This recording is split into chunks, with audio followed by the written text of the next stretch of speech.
Greetings and salutations. It's your friendly neighborhood night owl here. Can't sleep?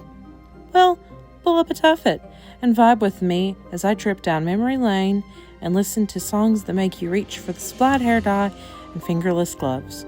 And remember, it's not a phase, it's forever. Tonight's Order of Chaos is inspired by the Offspring's titular song from their album with the same name, Americana. We'll be talking about some of the history, as well as paying homage to the artist who inspired this craft, Frank Kozik. Throw in a bit of some emotional detours, a gentle rant or two, and as always, a little bit of goose feathered whimsy. And this is set to be one hell of a journey, so whether you're crafting along, watching quietly, or just here for the goose, we're glad you're here. And speaking of the goose, Geraldine, for this titular episode, is not going to be on camera. She is very, very irritable that she does not have her costumes or even her eyelashes. She told me so herself.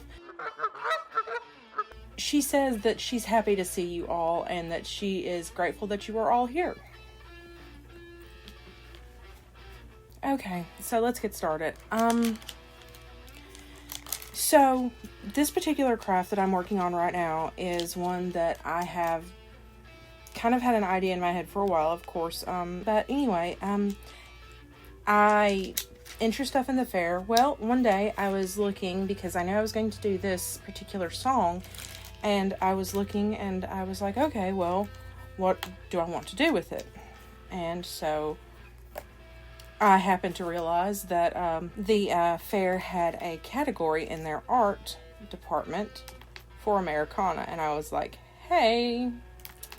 So then I decided, what exactly is more American than apple pie? And that is how this craft came about. Now, what we are doing today is we are going to be taking, I've already set it up, but we're going to be looking at this right here. Now, this is actually something that I used to do in my art class, my 2D design class, whenever I was in college. And basically what it is you take a drawing, and you don't have to take a drawing, but I did it with the drawing because I thought it'd be kind of cool. But anyway, you figure out a certain number, and then from that number, you move on and you draw lines that are horizontal, vertical, diagonal, going both ways, and then you add in circles of varying sizes, and then you just kind of color within it. Now, something that I like to do and something that we were taught to do is you take the different pens of varying thicknesses, and you can kind of just like darken in lines and things like that as you see fit, or add more. I've done that before. But anyway, so we're going to be taking, I've already set this up. And what we're going to be doing is we are going to be taking this color palette and we are going to be using it, and it is inspired by the artwork for the song Americana that was done by Frank Kozik, and we are going to be coloring this in based on this color palette. I use Prismacolor pencils, soft core, because I find that they blend really well. This is obviously not sponsored, but so that's kind of what we're doing. So let's get started. One of the things I do want to keep intact that I won't be making thicker lines on is the actual drawing in and of itself. But the rest is kind of fair game. I may add in a few other lines. I may add in a few thicker lines here, there, and yonder. But as of all, pretty much this is the way it's going to look. So like I said, we're going to be focusing on Americana tonight by the Offspring. That's the titular song from their album Americana. And if you don't know anything about the Offspring, I'll tell you a little bit about them. The Offspring was formed in Garden Grove in California in 1984, so like the year before I was born. And the members are Dexter Holland, Greg K, Noodles, and Ron Whitley. And their style is pop punk. Woohoo! Try to say that 10 times fast. Pop punk, alternative rock, and they they do a lot of humor and societal commentary. Their breakthrough album was called Smash, and it was in 1994, and from that album, their song "Come Out and Play" was considered number 1 on the modern rock charts, and "Self-Esteem" was number 4 on the modern rock charts. The album Americana is their 5th studio release. The album was released in November 17th, 1998, and it certified 4 times platinum in the United States, sold 10 million copies worldwide. It had 3 singles off of it that were the main singles. Woof. Pretty Fly for a White Guy, Why Don't You Get a Job With, and then probably one of my favorite songs on the album, The Kids Aren't Alright. It had multiple MTV Video Music Award nominations in 1999 for Pretty Fly for a White Guy. The one that I remember hearing very, very first and kind of made me interested in learning more about the band was The Kids Aren't Alright. It was considered a pretty pivotal album because a lot of stuff was going on in America at the time. So this was in the late 90s. I was about... math is hard. I was about 13 or 14 when the album came out, so right at the perfect age. So it came out in the late 90s, like I said, in America. There was a big push for the whole suburban life. Internet wasn't widely spread in the household yet. I vaguely remember getting our first computer with internet, and I want to say it was 99. It's very slow. I can remember, of course, when Titanic came out. God. The Leonardo DiCaprio, Kate Winslet movie. I can remember going over to a friend of mine's house who had the internet, and I can remember her showing me the official Titanic website. She showed it to me, and it took forever. But anyway, this was pre-Napster internet. That was, like I said, we were on dial-up, and at this point, dial-up was in its very first few stages, so it took forever. Let's see. I need to make some lines right there. I'm not loving that. Instantly speaking, my fiance picked up these pens along with they were in a little bitty portable desk easel studio. So that's where I got these guys from. But that's what was going on, basically. As far as political wise goes, Bill Clinton was in his 2nd term as president. This was around about the time of the Monica Lewinsky scandal. Now, we did have a really awesome economy. Don't we all miss that? For the first time in a long time, Clinton got us had lowered our national debt. So that's kind of what was going on with the politics of the time. Some interesting facts about what was going on as far as in the LGBTQ plus landscape at the time. Ellen DeGeneres came out in 1997. Her show was was canceled a year after because of it. Wendy's actually dropped her from their advertising because she came out. Bill Clinton had the Don't Ask, Don't Tell Act was still strongly in effect. What that was, for those who don't know, it was a law that was in effect that basically said if you served in the military, you did not tell them you were gay, and if they found out that you were a member of the LGBTQ plus community, then you could get discharged. So it was very limited representation at the time. Very dark times.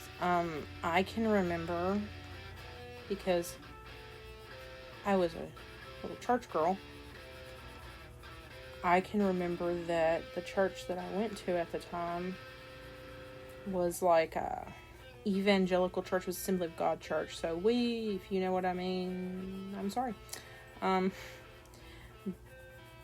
But our organization had 2 special camps that it would send troubled teens to. And it was basically, they were conversion camps. Conversion therapy was still a very big thing.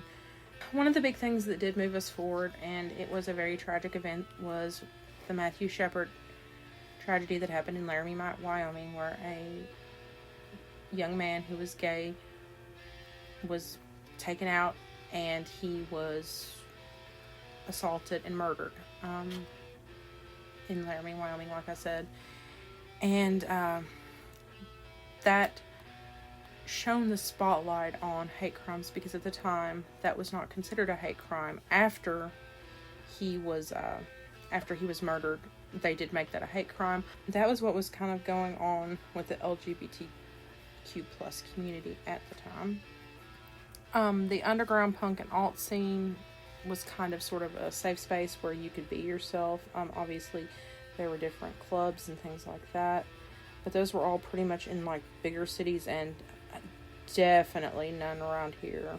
The whole punk alt scene was a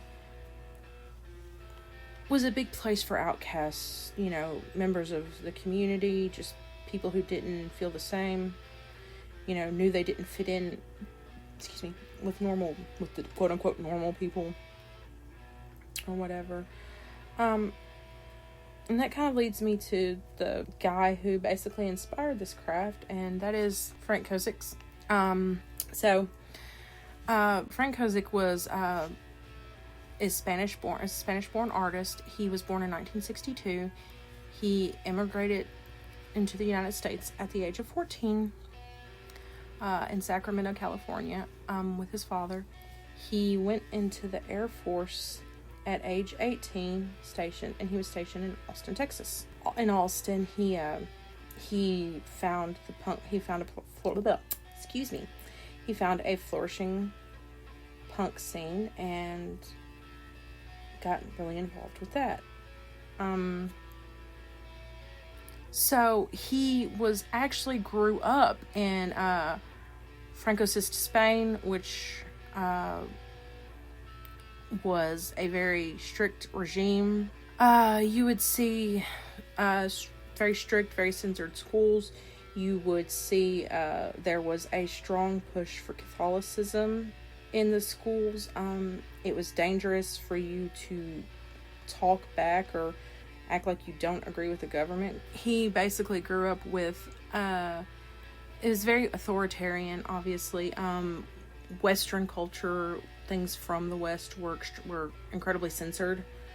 Pop culture, things like that.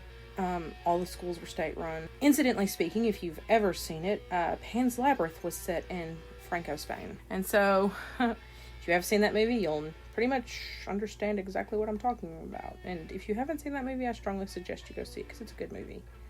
Guillermo del Toro directed it. But anyway, so while he was in Austin, Texas, he got into the underground scene and he started designing punk flyers for music, for stuff like that. And he kind of gained national fame for that. Some of his notable works were, he did the Melvins Houdini with the two-headed dog. He did Queens of the Stone Age, their self-titled LP in 1998. And he did Americana. And Americana, the album was, he charged $75,000 for it, for the entire package, because he was kind of afraid that his fans would think he had gone too mainstream, because it's a mainstream album. Now, his general style was very much subversive, and it was, you can see, like, you know, you see with Americana, like, the traditional, like, the whole, you know, fun with Dick and Jane sort of thing, and it's turned into a very dark, you know, twist and things like that. And so that's kind of what drew me to the album, honestly, is because I had never heard the Offspring before. Like I said, I didn't have VH1, I didn't have anything like that, and MTV was not really playing a lot of that. Much music hadn't become a thing or anything like that. But the picture that I remember seeing for the first time was the one from The Kids Aren't Alright. I love the album artwork for this. Like, this is probably one of my favorite album artworks. He worked with Nirvana, Sonic Youth, Pearl Jam, Green Day, the Red Hot Chili Peppers, and a lot more. And he actually directed a Soundgarden video, so that's pretty neat. In addition to that, he also had his own records called Man's Ruin Records, and he partnered with Kids Robot. He was the chief creative officer, and he made really neat toys called Labbits, and you can still purchase Labbits today. Actually pretty reasonably priced and really freaking adorable. Like, I looked them up to see what they looked like, and oh my gosh, apparently he really loved rabbits. His kind of sort of style hallmark was the bright kind of candy colors, inks, bold silkscreen lines, and the whole, like I said, the whole, see, skip, run sort of thing. The very Americana, with a very dark twist. I think that really shines through in his artwork, and it's very, very awesome. So just some facts about him. He had cats, and he loved his cats. He liked muscle cars, Disneyland. He was a mentor for artists that were in the scene, and apparently he was the type of guy that he would just give you help with your art, just because he wanted to see you get better, which I thought was really awesome. He kind of had a dark humor. He enjoyed classic and indie films. He liked vintage cartoons, and he had a very raw and chaotic kind of musical taste. So that was him. He was from what I've understood, a very sweet and kind man who just, he grew up and in a very horrible time period, and he came over here to America. And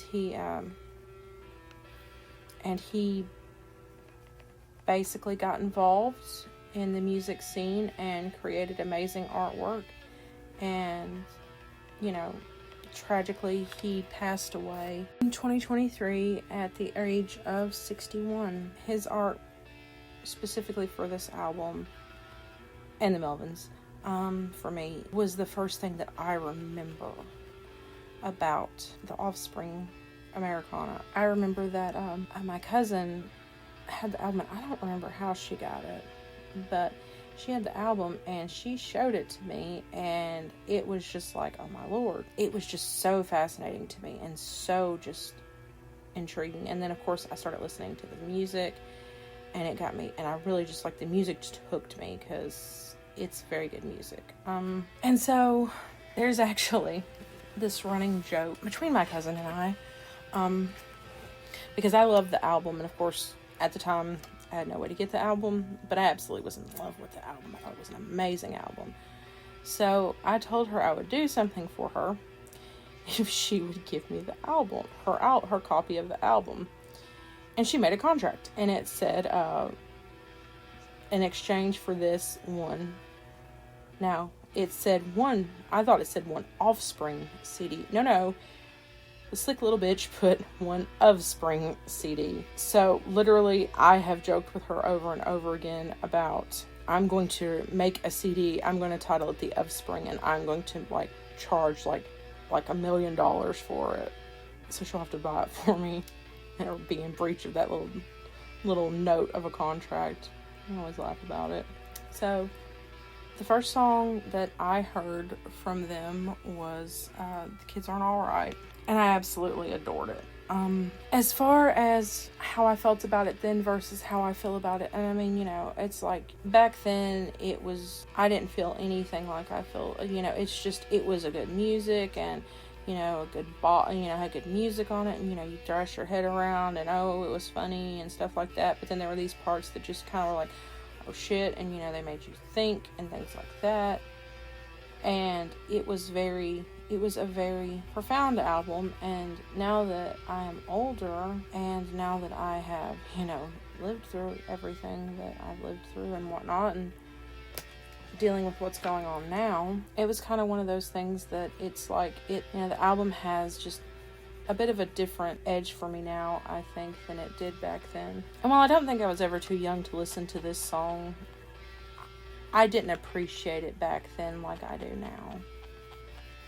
or this album, I mean, and the song too. You know, I didn't understand because, you know, I was young, and to me everything seemed like, oh my gosh, it's just so amazing, you know, it's all awesome. And it's like, no, there's a lot more to it than that. And it wasn't until after the 2000s, the beginning of the 2000s, you know, when everything happened, that I really started to kind of grasp what it was about. But until then, I just thought it was kind of like a really good album with a lot of bops.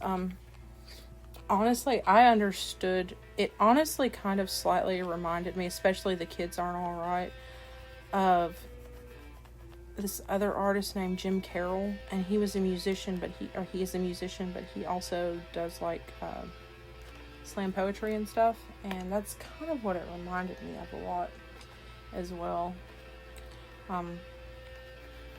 There's a story about his life called there's a movie about his life called The Basketball Diaries. That's a good movie.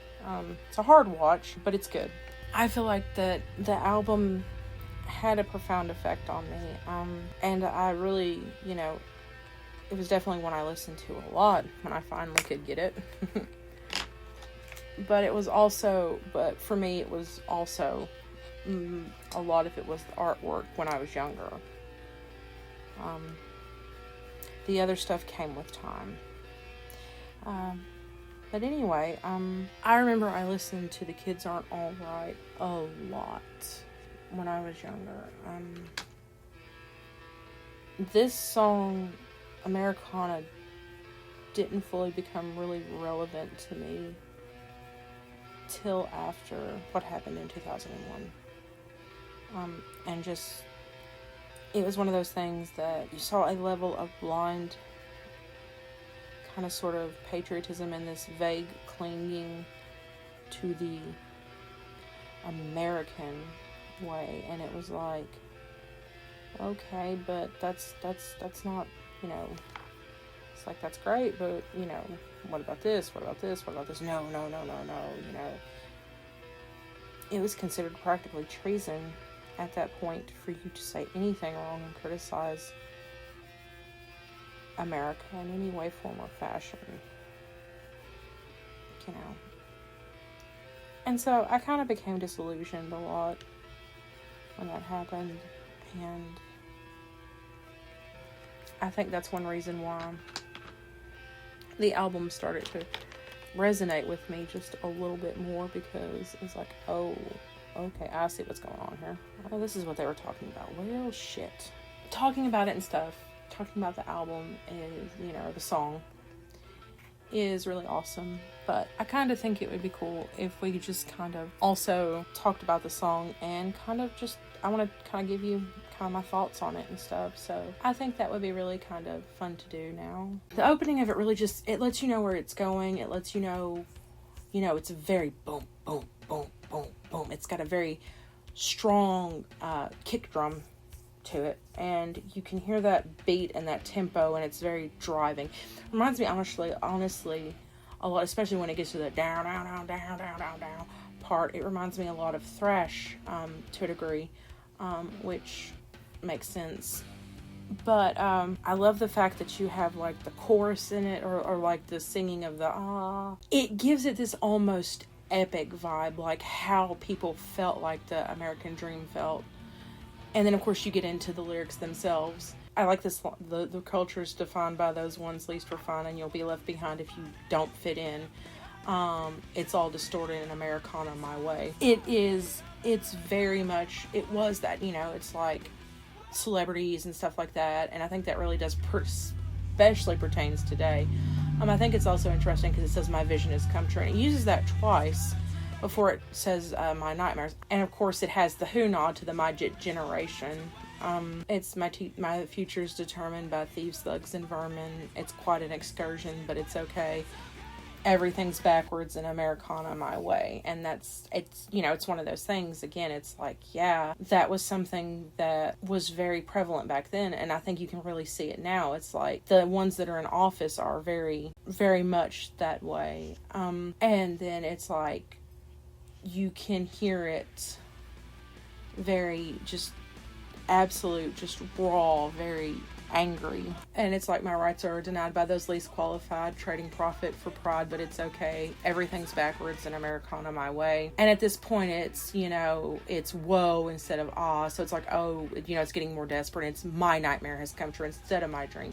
And it very much feels like that at this point in time, it's like he's woke up and it's like, this is what it is. And he can see it's coming true. And it's like, you very much hear how desperate he sounds. And it honestly reminds me of like waking up from a dream, and it's like he wakes up from this dream and it's like you expect this idealisticness still to be there from the, like, you know, from that era. And it's like, but it's not there anymore, because that's not where you're at anymore. You're in a nightmare. It honestly kind of slightly reminds me of, as weird as this sounds, like those preachers that stand on street corners and preach about the end of the world. Only difference is this, the end of the world kind of sort of actually happens in this song. So I think it's very interesting and very telling. And then just the boom, abrupt cut off like that. It's very startling, and it's just like, it's like he's telling this story and there's this level of desperation. And it's like, I'm going to get all of this out. This is what's going on. And it's like, allow me to tell you this. And it's like, I'm going to show you this. And there's this level of consumerism about it. And there's this level of nobody's qualified. Shaking the desk. Whoopsies. It's like, nobody's qualified to explain this. And nobody's qualified for any of the job, you know, for any of these practices that they're doing. But they're still doing it because they're the ones there, they're the ones in power, and damned if that don't resonate in today's world. He's like, my dream has come true. And it's like, that follows that's right before the lines of where my culture is defined by those ones least refined, and you'll be left behind if you don't fit in. It's all distorted. And then it's like, my dream has come true. No longer feels like what he's talking about is the American dream. It feels like what he's talking about, this nightmare that he's living. 3 of these lines, it's all distorted, or my culture is defined, my future is determined, my rights are denied. And it's very a progression. And I really think, and you know, like I said, I feel like there's a lot of relevance with it today. Definitely can feel the anger in it. But it's more than anger. It's like there's almost an agony about it. Like he woke up and he realized, this is not what I had wanted. This is not what, you know, I was told to expect. And I can absolutely 100% relate to that. When I grew up, you know, we were told, you know, go to college, you know, you're going to go to college, you're going to get a career, you're going to do this. And it's like, that's a great idea. And if that's what you do and that's your path, that is so awesome. But also at the same time, it's like, that's not for everybody. You know, I sincerely thought that's what you do. You go to college, you know, you have a career. At some point I thought I was going to get married and have children, and you know, because that's what I was told was going to happen. And it's like, that's part of it, you know what? Oh, and you're going to own a house and this, that, and the other. And it's like no, that's not what ended up happening. Quite the exact opposite of that, to tell you the truth. And the thing is the American dream is very one-sided. And it caters to a certain type of people, certain group of people, if you will. And it doesn't make allowances for things, you know. The American dream, you know, is for people that, you know, believe in the whole guns, God, and government thing. It's, you know, and that's the way it always felt to me after 2001. You know, and honestly a little bit before then, but yeah, definitely 2001 was when it just really hit me. And it's like, okay. And then of course we had the housing market crash, and you know, then we had the Great Recession and stuff like that. And it was just like, it's just, the idealism has never recovered. And I think because the idealism has never recovered, people have never gotten used to that. And I think that's the reason why we're in the freaking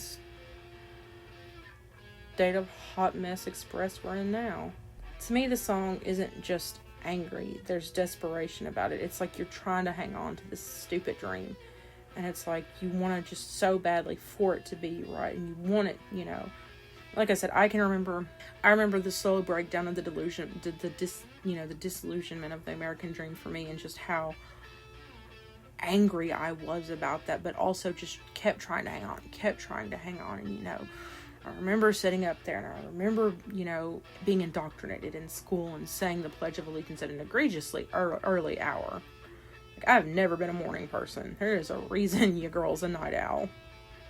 Overwhelming insomnia is the reason I'm a night owl. I have really bad fear of the dark. Nyctophobia. Anyone else out there have nyctophobia? Sorry, mild tangent. Mild little moment there. The song always has felt desperate to me and angry. Like, how fucking dare you say this is accessible when it's not accessible. And, you know, everybody who, you know, you have to be a certain way, you know, you have to act a certain way, you can't think you have to think a certain way, you can't think differently than this certain way, and, you know, you have to be a certain monetary class and things like that. And it's just, it's like, you, Joe Blow, off the street, you don't fucking get the American dream, you know. We're going to tell you what your American dream is, and your American dream is going to be this, and by Christ and by Sonny Jesus, you're going to be fucking happy to have that American dream. You know, your American dream is to work, you know, and make the money so that, you know, go on fancy vacations and go to golf courses and, you know, be out here having a good time riding fucking rocket ships, you know. And meanwhile, you know, you're up here, you know, fighting to keep your, you know, benefits and things like that, and healthcare is expensive, and people are dying for insulin, and, you know, and how do we fix that? Well, obviously it's the poor person's fault, so that means that we're gonna sit up here and we're gonna make it to where you can't buy your kid a fucking candy bar, because obviously that's the reason why. That's what's going on. It's not that fucking pharmaceutical companies have an egregious price on something that's literally a life-saving medication. No. It's obviously the poor people's fault.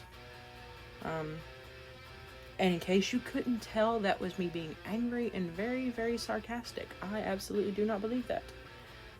If I did, I would be a very, very nasty little hypocrite. And I'm not down for hypocrisy. It is a very, very relevant album, a relevant song, I think, even to this day. But on a more off note, I love to do this little part because it's very relaxing to me. It's almost like a zen type thing. It's very meditative. So that's kind of where, to me, the album hits. It's like, it's very visceral, and it's very, or the song, not album, well, the album too, but the song specifically is very visceral and very just hard and raw. And it's like you wake up, and it's like, you know, you may have been in a dream, and suddenly you wake up and that veil is ripped off from your eyes, and you realize just how completely fucked you are. And that's not a good feeling. That is a very painful feeling and a very raw feeling. And for those of us who have had to find that feeling, especially those of us that grew up, like me, in a time period where things were just different and there was a whole different attitude and everything like that, I am so sorry we had to realize the American dream was a bunch of bullshit. I really am. It wasn't fair. And for those of you who have grown up after that time period, I'm really, really fucking sorry too. This is not the future we wanted for you guys. It really isn't. Whew. That's kind of what I kind of feel like the song is about. It's just the anger and the rage and the agony of just understanding that this world is no longer meant for you. And, you know, that this thing that you were always taught everybody could achieve is not accessible to you. And I'd love to hear what you guys think about it. I mean, do you guys think that this album, or do you guys think, I keep saying album because it's the titular song from the album. But what do you guys think about these lyrics? I mean, I'd be very interested to hear about it, because I would love to see conversations get started. And for us to discuss these, and I look forward to eagerly reading your comments about what you guys think and everything like that. I will say, keep it respectful. Here on the porch, our nest is cozy and we respect others. And so, yeah, as far as like, I say I respect others, and then I've been up here basically slamming a cult. Anyway.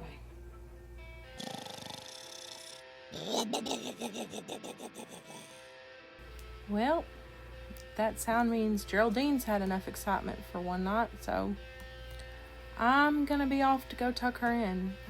Feel free to finish your cocoa and take a deep breath and be gentle with yourself as you head off into the real world again. If you'd like more cozy chaos and soft crafting and random goosey madness, I'll make sure to get Geraldine her eyelashes at least, so she'll feel more comfortable being on camera with the emotional deep dives. I've linked my social media in the description down below. Hopefully, I'll see you next time. I'm going to finish this up off camera, and I will post the finished product on my social media, and that includes doing a little YouTube short so that everybody can see what it looks like when it's done. Until then, should you ever need a place to rest, remember, this porch will always be here, and don't worry, I'll leave the light on for you. Y'all be safe, okay? Bye.